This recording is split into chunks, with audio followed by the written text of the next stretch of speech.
একদিন ভোরবেলায় সূর্য উঠছে ধীরে ধীরে। আকাশে উঠছে কিছু সাদা মেঘ। ভারত আর পাকিস্তানের সীমান্তের দুই পাশে মানুষ ব্যস্ত দিনে কাজ শুরু করছে। হঠাৎ দেখা যায় পাকিস্তান থেকে কয়েকটি যুদ্ধ বিমান ভারতীয় আকাশের দিকে উড়ে আসছে।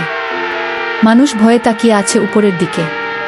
পাকিস্তানের বিমানগুলো ভারতীয় আকাশে এসে দাঁড়ালো। তারপর এক এক করে তাদের পেট খুলে গেল, কিন্তু বোমা নয়। আকাশভরা ফুল, রঙিন বেলুন আর হার্ট শেপ বেলুন নিচে ঝরতে লাগল। ভারতের বিমান ঘাঁটি থেকেও যুদ্ধ বিমান আকাশে উঠল। এবার তারা পাকিস্তানের দিকে রওনা হলো। কিন্তু তাদের মনেও ছিল ভিন্ন কিছু। ভারতের যুদ্ধ বিমান পাকিস্তানের আকাশে ঢুকে ফুল, চামেলি আর হৃদয় আকৃতির বেলুন বর্ষণ করতে লাগল। পাকিস্তানের শিশুরাও দৌড়ে এগিয়ে এলো ধরতে। সেদিন সবাই বুঝল, শান্তি আনতে যুদ্ধ নয়, দরকার ভালোবাসা। দুই দেশের মানুষ একসঙ্গে হাসল, কাঁদল এবং একটা নতুন দিনের স্বপ্ন দেখল। তারপর থেকে প্রতি বছর 4 ফেব্রুয়ারি ভালোবাসা দিবসে দুই দেশের যুদ্ধ বিমান আকাশে ফুল ও বেলুন বর্ষণ করে।